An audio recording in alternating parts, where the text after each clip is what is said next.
श्री दुर्गा देवी दूसरा चरित्र हिंदी में। दूसरा अध्याय। ओम मध्य चरित्र के विष्णु ऋषि, महालक्ष्मी देवता, उष्णिक छंद, शाकंभरी शक्ति, दुर्गा बीज, वायु तत्व और आयुर्वेद स्वरूप है। श्री महालक्ष्मी की प्रसन्नता के लिए मध्यम चरित्र के पाठ में इसका विनियोग है।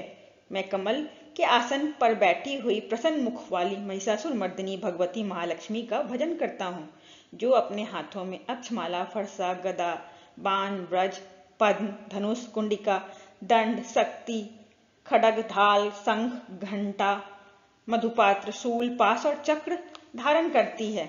ऋषि कहते हैं, पूर्व काल में देवताओं और असुरों में पूरे 100 वर्षों तक घोर संग्राम हुआ था। उसमें असुरों का स्वामी महिषासुर था और देवताओं के नायक इंद्र थे। इस युद्ध में देवताओं की सेना महाबली असुरों से परास्त हो गई। संपूर्ण देवताओं को जीतकर महिषासुर इंद्र बन बैठा। तब पराजित देवता प्रजापति ब्रह्मा जी को आगे करके उस स्थान पर गए जहां भगवान शंकर और विष्णु विराजमान थे। देवताओं ने महिषासुर के पराक्रम तथा अपनी पराजय का यथावत वृतांत उन दोनों देवेश्वरों के से विस्तार पूर्वक कह सुनाया। वे बोले, भगवान, महिषासुर सूर्य, इंद्र, अग्नि, वायु, चंद्रमा, यम, वरुण तथा अन्य देवताओं के भी अधिकार छीनकर स्वयं ही सबका अधिष्ठाता बन बैठा है। उस दुरात्मा महिष ने समस्त देवताओं को स्वर्ग से निकाल दिया है। अब वे मनुष्यों की भांति पृथ्वी पर विचरते हैं। दैत्यों की यह सारी करतूत हमने आप लोगों से कह सुनाई। अब हम आपकी ही शरण में आए हैं। उसके वध का कोई उपाय सोचिए। इस प्रकार देवताओं के वचन सुनकर भगवान विष्णु और शिव ने दैत्यों पर बड़ा क्रोध किया। उनकी भौहें थन गई और मुंह टेढ़ा हो गया। तब अत्यंत कोप में भरे हुए चक्रपाणी विष्णु के मुख से एक महान तेज प्रकट हुआ। उसी प्रकार ब्रह्मा, शंकर तथा इंद्र आदि अन्य देवताओं के शरीर से भी बड़ा भारी तेज निकला। वह सब मिलकर एक हो गया। महान तेज का यह पुंज ज्वाज्वल्यमान पर्वत सा जान पड़ा। देवताओं ने देखा, वहां उसकी ज्वालाएं संपूर्ण दिशाओं में व्याप्त हो रही थी।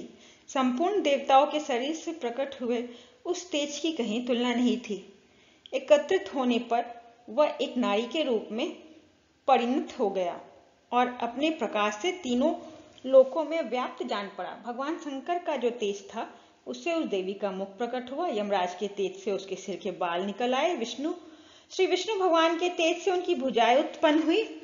चंद्रमा के तेज से दोनों स्तनों का और इंद्र के तेज से मध्यभाग कटि प्रदेश का प्रादुर्भाव हुआ।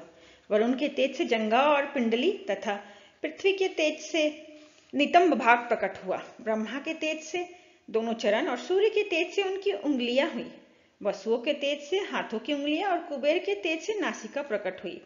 इस देवी के दांत प्रजापति के तेज से और तीनों नेत्र अग्नि के तेज से प्रकट हुए। उसकी भौहें संध्या के और कान वायु के तेज से उत्पन्न हुए। इसी प्रकार अन्य देवताओं के तेज से भी उस कल्याणमयी देवी का आविर्भाव हुआ। तदंतर समस्त देवताओं के तेज पुंज से प्रकट हुई देवी को देखकर महिषासुर के सताए हुए देवता बहुत प्रसन्न हुए। पिनाकधारी भगवान शंकर ने अपने शूल से एक शूल निकालकर उन्हें दिया। फिर भगवान विष्णु भी अपने चक्र से चक्र उत्पन्न करके भगवती को अर्पण किया। वरुण ने भी शंख भेंट किया। अग्नि ने उन्हें शक्ति दी और वायु ने धनुष तथा बाण से भरे हुए 2 तरकस प्रदान किए। सहस्त्र नेत्र वाले देवराज इंद्र ने अपने ब्रज से ब्रज उत्पन्न करके दिया और एरावत हाथी से उतारकर एक घंटा भी प्रदान किया। यमराज ने कालदंड से दंड, वरुण ने पास, प्रजापति ने स्फटिक की माला तथा ब्रह्मा जी ने कमलांडु भेंट किए। सूर्य ने देवी के समस्त रोम कूपों में अपनी किरणों का तेज भर दिया। काल ने उन्हें चमकती हुई ढाल और तलवार दी। क्षीर समुद्र ने उज्जवल हार तथा कभी जीर्ण न होने वाले 2 दिव्य वस्त्र भेंट किए। साथ ही उन्होंने दिव्य चूड़ामणि, 2 कुंडल, कड़े, उज्ज्वल अर्धचंद्र, सब बाहुओं के लिए केयूर, दोनों चरणों के लिए निर्मल नुपुर, गले की सुंदर हसली, सब अंगुलियों में पहनने के लिए रत्नों की बनी अंगूठियां भी दी। विश्वकर्मा ने उन्हें अत्यंत निर्मल फरसा भेंट किया। साथ ही अनेक प्रकार के अस्त्र और अभेद कवच दिए। इनके सिवा मस्तक और वक्ष स्थल पर धारण करने के लिए कभी न कुम्हलाने वाली कमलों की मालाएं दी। जलाधि ने उन्हें सुंदर कमल का फूल भेंट किया। हिमालय ने सवारी के लिए सिंह तथा भांति भांति रत्न समर्पित किए। धनाक्ष कुबेर ने मधु से भरा पान पात्र दिया तथा संपूर्ण नागों के राजा शेष ने, जो उस पृथ्वी को धारण करते हैं, उन्हें बहुल मणियों से विभूषित नागहार भेंट किया।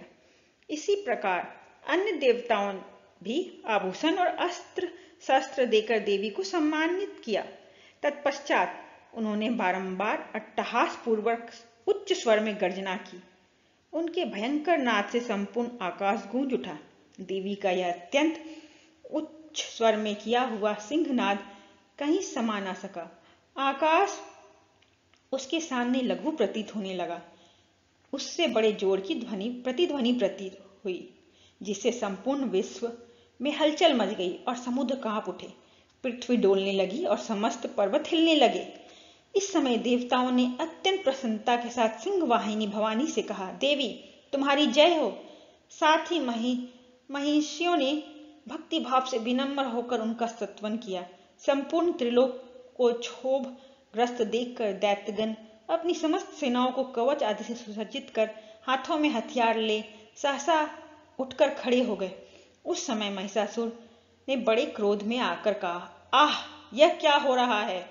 फिर वह संपूर्ण असुरों से घिरकर उस सिंहनाद की ओर लक्ष्य करने दौड़ा और आगे पहुंचकर उसने देवी को देखा, जो अपनी प्रभा से तीनों लोकों को प्रकाशित कर रही थी।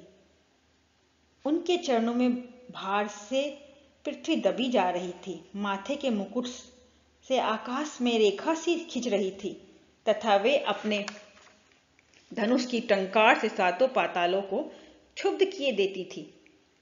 देवी अपनी हजारों भुजाओं से संपूर्ण दिशाओं को आच्छादित करके खड़ी थी। तदंतर उनके साथ दैत्यों का युद्ध छिड़ गया। नाना प्रकार के अस्त्र शस्त्रों से प्रहार से संपूर्ण दिशाएं उद्भासित होने लगी। चिक्षुर नामक महान असुर महिषासुर का सेनानायक था। वह देवी के साथ युद्ध करने लगा। अन्य दैत्यों की चतुरंगिनी सेना साथ लेकर चामड़ भी लड़ने लगा। 60,000 हाथियों के साथ आकर उद्वक नामक महादैत्य ने लोहा लिया। 1 करोड़ रथियों को साथ लेकर महाहनु नामक दैत्य युद्ध करने लगा, जिसके रोए तलवार के समान तीखे थे। वह असिलोमा नामक महादैत्य 5 करोड़ रथी सैनिकों सहित युद्ध में आ डटा। 60 लाख हाथियों से घिरा हुआ बास्कल नामक दैत्य भी उस युद्ध भूमि में लड़ने लगा। परिवारित नामक राक्षस हाथी सवार और घुड़सवारों के अनेक दलों तथा 1 करोड़ रथियों की सेना लेकर युद्ध करने लगा। बिडाल नामक दैत्य 5 अरब रथियों सहित घिरकर लोहा लेने लगा। इसके अतिरिक्त और भी हजारों महादैत्य रथ, हाथी और घोड़ों की सेना साथ लेकर वहां दैत्यों के साथ युद्ध करने लगी। स्वयं महिषासुर उस रथभूमि में कोटि कोटि सहस्त्र रथ, हाथी और घोड़ों की सेना से घिरा हुआ खड़ा था। वे दैत्य देवी के साथ तोमर, भिंदीपाल, शक्ति, मुसल, खड्ग, परशु और पट्टिस आदि अस्त्र शस्त्रों का प्रहार करते हुए युद्ध कर रहे थे। कुछ दैत्यों ने उन पर शक्ति का प्रहार किया, कुछ लोगों ने पास फेंके तथा कुछ दूसरे दैत्यों ने खड्ग प्रहार करके देवी को मार डालने का उद्योग किया। देवी ने भी क्रोध में भरकर खेल खेल में ही अपने अस्त्र शस्त्रों की वर्षा करके दैत्यों के समस्त अस्त्र शस्त्र काट डाले। उनके मुख पर परिश्रम तथा थकावट का रंच मात्र भी चिन्ह नहीं था। देवताओं और ऋषि उनकी स्तुति करते थे और वे भगवती परमेश्वरी दैत्यों के शरीरों पर अस्त्र शस्त्र की वर्षा करती रही। देवी का वाहन सिंह भी क्रोध में भरकर गर्दन के बालों को हिलाता हुआ असुरों की सेना में इस प्रकार विचरने लगा, मानो वनों में दानवनल फैल रहा हो। रणभूमि में दैत्यों के साथ युद्ध करती हुई अंबिका देवी ने जितने निश्वास छोड़े, वे सभी तत्काल सैकड़ों हजारों गणों के रूप में प्रकट हो गए और परशुम, भिंदीपाल, खड्ग तथा पट्टिस आदि अस्त्रों द्वारा असुरों का सामना करने लगे। देवी की शक्ति से बढ़े हुए वे गण असुरों का नाश करते हुए नगाड़ा और शंख आदि बाजी बजाने लगे। इस संग्राम महोत्सव में कितने ही गण मृदंग बज रहे थे। तदंतर देवी ने त्रिशूल से, गदा से, शक्ति की वर्षा से और खड्ग आदि से सैकड़ों महादैत्यों का संहार कर डाला। कितने को घंटे के भयंकर नाद से मूर्छित करके मार गिराया। बहुतेरे दैत्यों को पाश में बांधकर धरती पर कितने ही दैत्य उनकी तीखी तलवार के मार से दो दो टुकड़े हो गए। कितने ही गदा की चोट से घायल हो गए, धरती पर सो गए। कितने ही मुसल की मार से अत्यंत आहत होकर रक्त का वमन करने लगे। कुछ दैत्य सूल से छाती फट जाने के कारण पृथ्वी पर ढेर हो गए। इस रणगान में बाण समूहों की वृष्टि से कितने ही असुरों की कमर टूट गई।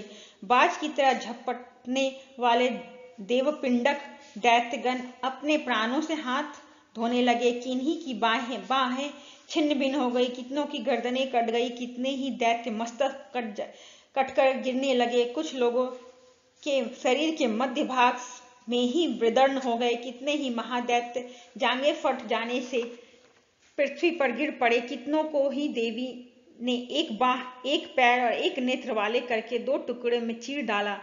कितने ही दैत्य मस्तक कट जाने पर गिरकर फिर उठ जाते और केवल धड़के ही रूप में अच्छे अच्छे हथियार हाथ में ले देवी के साथ युद्ध करने लगते। दूसरे क्रमबद्ध युद्ध में बाजों की लय पर नाचते थे। कितने ही बिना सिर के धड़, हाथों में खड्ग, शक्ति और सृष्टि लिए दौड़े थे तथा दूसरे महादैत्य ठहरो ठहरो यह कहते हुए देवी को युद्ध के लिए ललकारते थे। जहां वह घोर संग्राम हुआ था, वहां की धरती देवी के गिराए हुए रथ, हाथी, घोड़े और असुरों की लाशों से ऐसी पट गई थी कि वहां चलना फिरना असंभव हो गया था। दैत्यों की सेना में हाथी, घोड़े और असुरों के शरीरों से इतनी अधिक मात्रा में रक्तपात हुआ कि थोड़ी ही देर में वहां खून की बड़ी बड़ी नदियां बहने लगी। जगदम्बा ने असुरों की विशाल सेना को क्षण भर में नष्ट कर दिया, ठीक उसी तरह जैसे तृण और काठ के भारी ढेर को आग कुछ ही क्षणों में भस्म कर देती है। और वह सिंह भी गर्दन के बालों को हिला हिलाकर जोर जोर से गर्जना करता हुआ दैत्यों के शरीरों में मानो उनके प्राण चुने लेता था। वहां देवी के गणों भी उन महादैत्यों के साथ ऐसा युद्ध किया जिससे आकाश में खड़े हुए देवतागण उन पर बहुत संतुष्ट हुए और फूल बरसाने लगे।